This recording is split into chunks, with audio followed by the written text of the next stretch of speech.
Salut tout le monde! Comment ça va? Bienvenue à nouveau pour jouer à Ōkami. Bonjour! Today we're going to be rescuing the last two Satomi K9 Warriors so we can bring their power orbs back to Princess Fusei in Kusa Village. And then we'll be able to move on with the Gale Shrine and bring back the Divine Wind. So our next goal is going to be to get back to... Oh, that's pretty cool. We're going back to Agata Forest, the location where we first met Kakari and Ume. By the way, sorry this is going up kind of late. I'm recording this really late, so this is going to be going up in the AM. I got drawn into a conversation with the lovely folks on my Discord about Detroit Become Human and Beyond Two Souls. In those games... I'm going to be charitable today and just say that they're trash. They're the trash that's crushed way down at the bottom of the trash can. Not the good trash. No. Like, Detroit Become Human is no Mortal Kombat Annihilation. A film which I have seen probably more than any other human on the earth, and you may put that on my epitaph. #1 Mortal Kombat Annihilation fan. That movie is just the best. It's the best. I love it.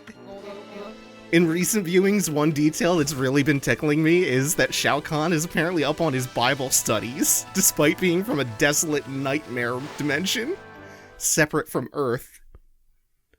And in spite of there being actual literal gods in that universe anyway. Gods who are emphatically not Yahweh. I think his very first line in the movie is, the earth was created in 6 days, and so too will it be destroyed, and on the 7th day, mankind shall rest in peace. It's so good. It's so funny in so many ways. Oh no, Ume disappeared again. This kid keeps losing his goddamn dog. Oh, I wonder if Shao Kahn studied the Torah and the Quran too. Was he working on his heel promo for Earthrealm, like trying to figure out how to work in like the Hajj or the Zakat? Do you think he went outside of the Abrahamic religions? Wait, there's a character named Shiva in Outworld. So somebody in Outworld definitely got their hands on the Bhagavad Gita, right? That absolutely happened. Oh, God. Fuck Ōkami. I want to go watch Mortal Kombat Annihilation again. That movie rules. It's the watchable kind of trash. It's the really entertaining kind that you can just put on, and it feels like those 2 hours just fly by. It's like Batman and Robin. It's so good. So Ume is apparently doomed. The kid is going to try to fish the whopper out of the lake. And in the meantime, we're going to catch up with Kushi, who has come to the spring here to make preparations for the annual Kamiki Festival that we've heard about a few times now. The water here is said to be divine. It has divine powers. And they always mix the spring water here to make the 8 purification sake for the festival. Oh, apparently they got the beast drunk and cut off its head, Nagi and Shiranui. That's a new aspect of the myth that we haven't heard from anyone yet. I also love the line, it sure smells like it could intoxicate anything.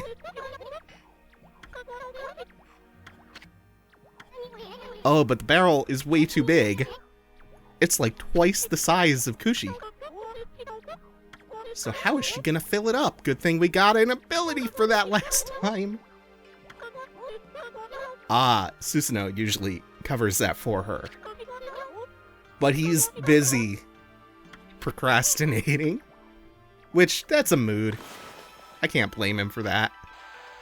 This video is going up at probably 2 a.m. because I spent an hour and a half talking about Mortal Kombat Annihilation and terrible David Cage games.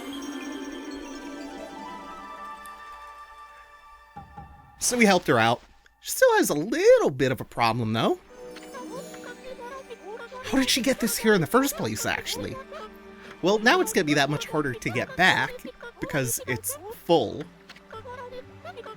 Now we just have to get it back to the village. Oh,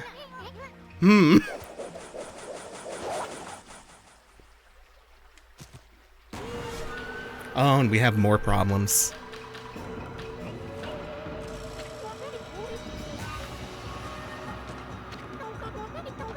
Do you want some of the spring water? I don't think so. I don't think it does. Sorry. Are we getting this barrel out of the way? Soon.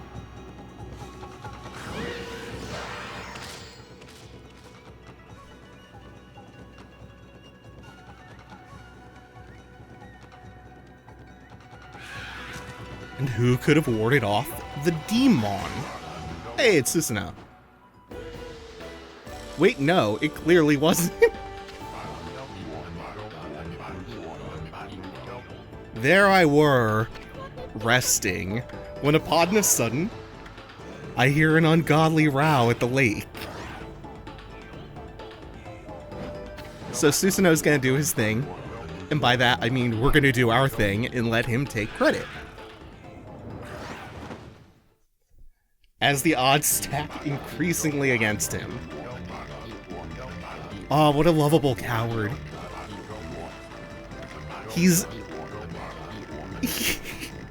shaking like a cold puppy and drops his sword, but he's still gonna go through with trying to defend Kushi, which, that's really admirable.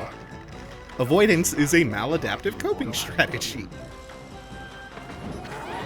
This is a level of avoiding avoidance that is maybe unhealthy, though.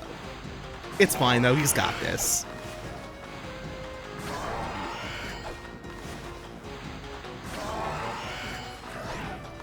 Now to defeat my greatest nemesis, drawing in a straight line.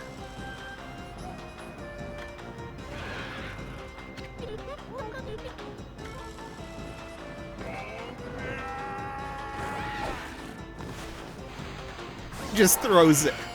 It's so good.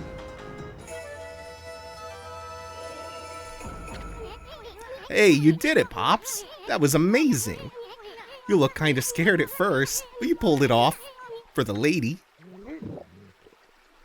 Yeah. Amy's tired of getting his credit stolen.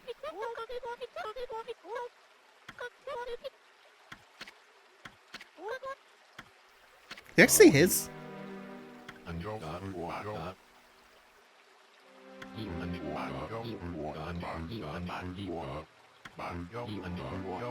First that boulder in Kamiki, then that battle with the bear.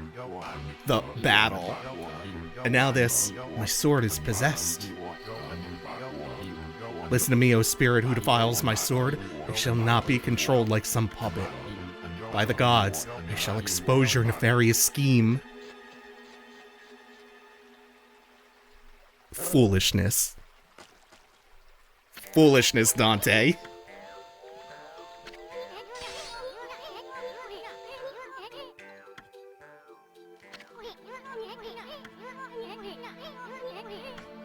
So yeah, he's run off again, and this leaves Kushi with a problem.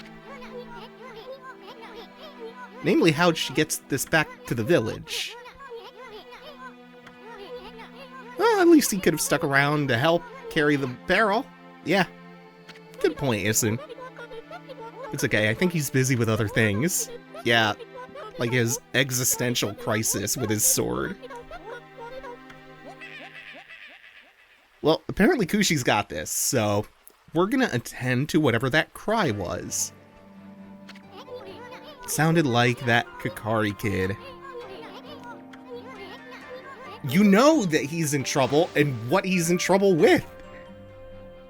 He told you specifically the type of trouble he intends to pursue.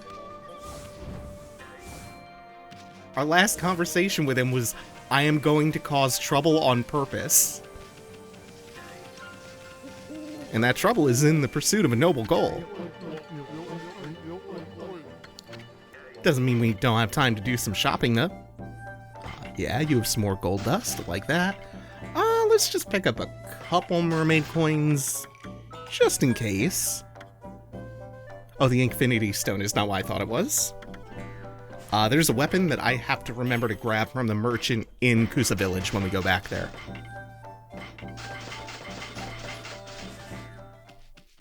Okay, now that we've had a good shopping spree, we can go and see what the deal is with Kakari. He looks fine. Just doing some fishing.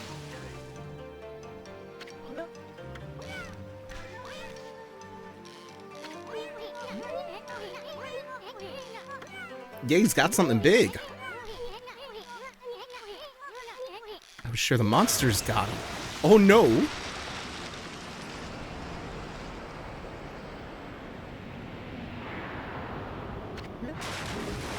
It's him. The legendary Colossal Chungus. Curse you, Whopper! You're gonna pay for what you did to Ume. Dog is forever being eaten. That was the legendary fish Whopper. They say it swallowed the moonlight reflected on the water's surface. And it snapped his line. So we get to do the fishing minigame again. I actually like this one. It's definitely not the worst fishing minigame. Trying to think of what the best one is, though. I think this one might be up there, actually. Just by nature of it being kind of inoffensive. At the bottom? Probably the original Niers. That was pretty god-awful.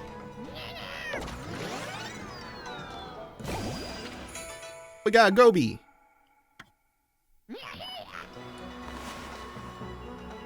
And we see no enormous silhouettes, so we know that we're not going to be catching him on this run. What do we get, though?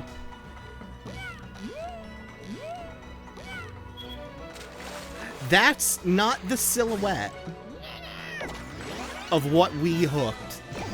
That's a crab. Now we can catch Whopper. And Whopper is not really any harder to catch than anything else. He's a little bit more prone to switching directions suddenly. And one power slash is not enough. But he does stay hooked, which is nice. You would think this would be a rule of 3 thing. But it's actually not. Just 2. Just 2 will do it.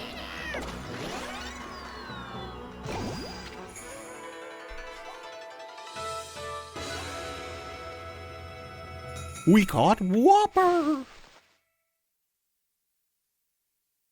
Colossal Chungus of the lake. That's its Dark Souls boss name. Whopper.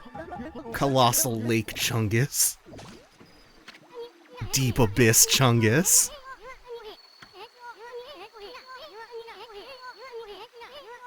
Yeah, Kakari actually did a lot of the work on this one, unlike Susanoo. So the praise for him feels worthwhile. What about Ume, though? Yeah, that is pretty sad that his dog got eaten. He's never coming back. Oh boy, the crybaby's back. Isun, what the hell? Isun? Don't call him a crybaby. He thinks his dog is dead.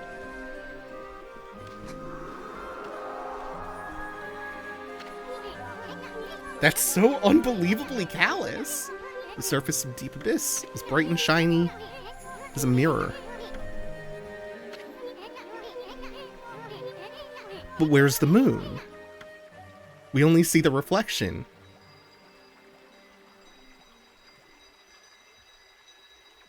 And new constellation? means a new brush technique.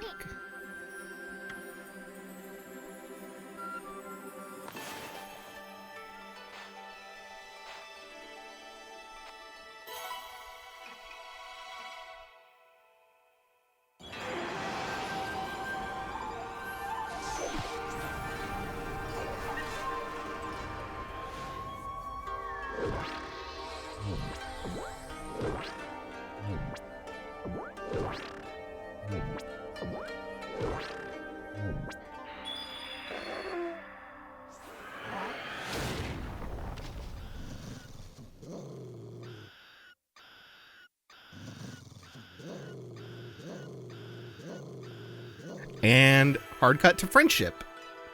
They resolve their differences. Origin of all that is good and mother to us all. After your departure, I hid myself within the moon's reflection. Consumed by a fish, I patiently awaited this day in its belly. Now that a glimmer of hope is returned, I have returned. I, Yumigami, god of the moon, cover the earth in pale moonlight. Use this light in conjunction with your own on your perilous journey. What a handy ability.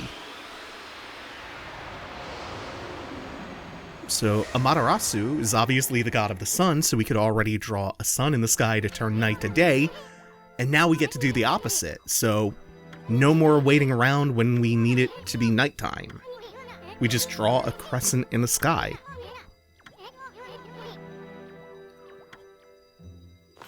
So we can really do some damage to the tides here. Oh, I guess it doesn't work in that direction? Oh yeah, it has to be the opposite way. Boo. Do you think Yumigami has ever danced with the devil in the pale moonlight? Or danced with Orochi in the pale moonlight? Oh, hey. Ume's fine. Came out of Whopper's mouth. Ah, Isun knew he was alive.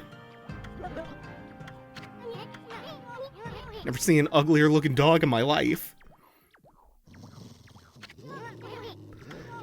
Isun's saying some real shit this episode. Really ping-ponging back and forth on him. Oh, and what do you know?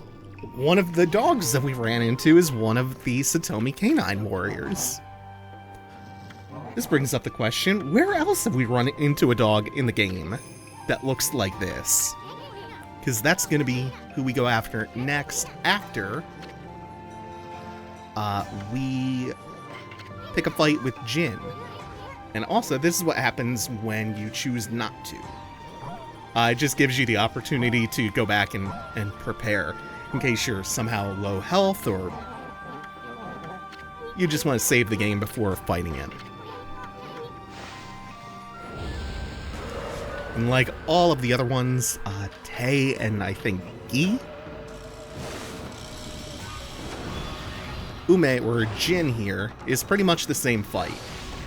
Ume will dig holes, I think he leaves landmines behind in them. Oh no!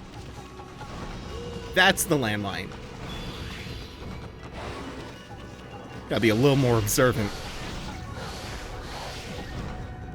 Ah, there it is, when he leaps.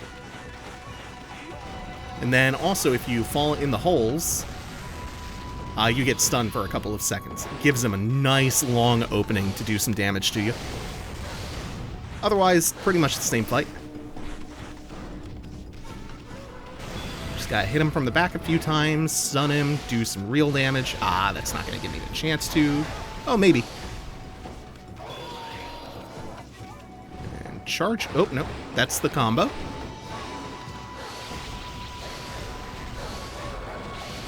And so this gives us 7 out of 8. So we'll have one more left. It's a casual 46-hit combo. Love you, Rosary. Whoop.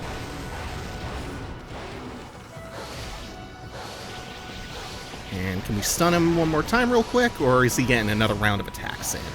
Nah.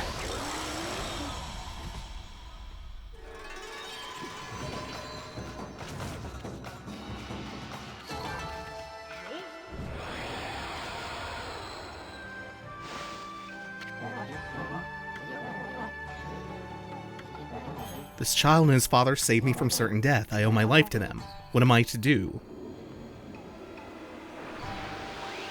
The same thing the last one did. Bestow the orb onto us, and stay behind to pay off your debt of gratitude to the boy and the father who saved you. He's gonna spend the rest of his days here under the guise of Ume. That was some fight. Guess the Animal Kingdom's a rough place.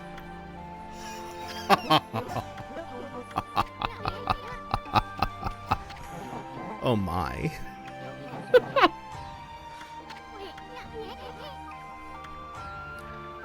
So we're gonna leave Ume behind with the kid, and then go back to Kamiki Village for the final one. Because remember we did that little side quest with the turnip lady digging up her turnips? Well, that was to unseat this kid's dog, Mushi's dog, Hayabusa, as the digging champ. So we're gonna go check in on Hayabusa. First, I have to remember my way out of here. Let's see. It's back this way, I think. Yeah, Shinshu Fields.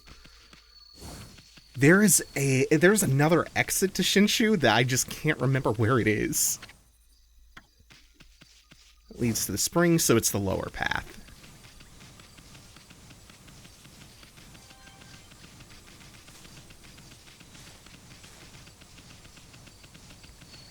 Oh, hey, we're gonna see, the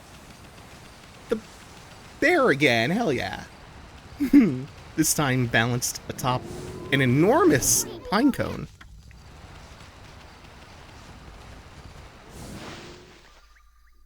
So remember, in one of the first areas, we had to do that physics puzzle with rolling the ball up the hill? You can do that 2 times over with, I think, a big piece of cabbage and then the walnut, or the pine cone, or whatever. With the bear, and you get 20 praise in total for doing that, and it sucks. And it's much harder to get whatever you're rolling up the hill there, especially with the lack of guardrails. It's not worth 20 praise.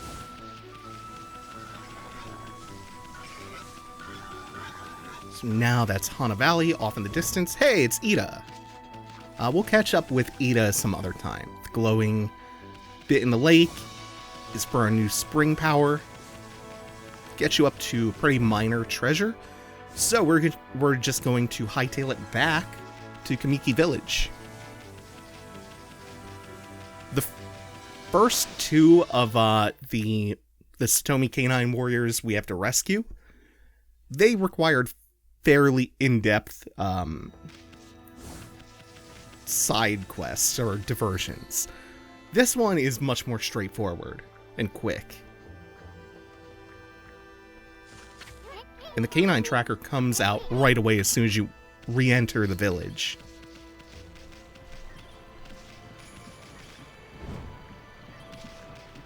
Now we just have to track down Mushi and Hayabusa, and they are just over here. The new king of hole digging. That's me, Amaterasu. Mother to us all, giver of life, and queen of hole digging. I don't need a lazy, disobedient dog. The dog is in a state of ennui after being uncrowned. Have you come to take me back to my master? I must be on an errand from Princess Fusei, but I shall not move. He's waiting for the festival. This is Canine Warrior Chu.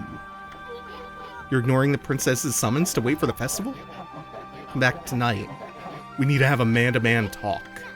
Don't you mean dog to wolf? So, good thing that we can just change day to night on a whim.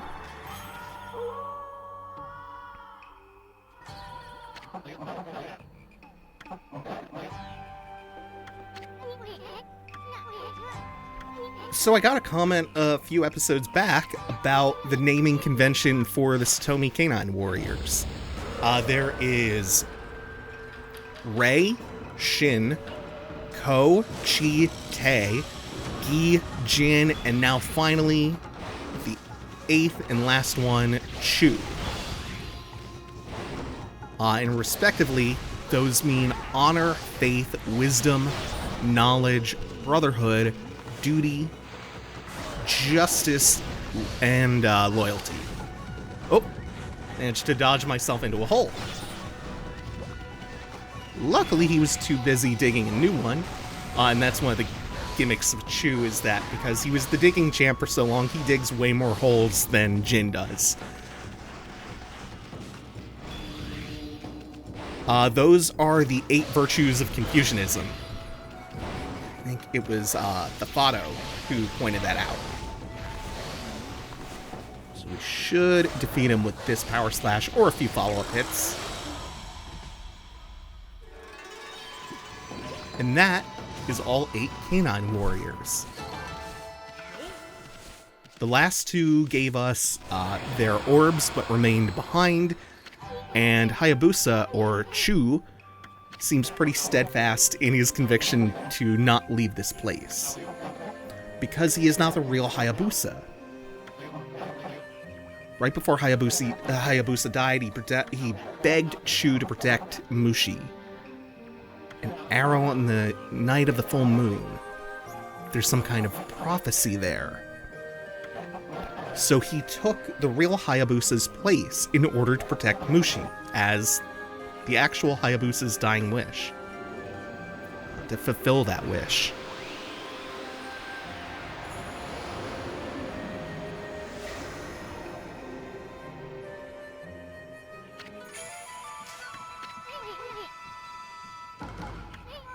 So we get his power orb too, something or other, an arrow that would kill Mushi. It's not very happy for such a festive occasion. Hope it's not related to the myth about Orochi and the arrow.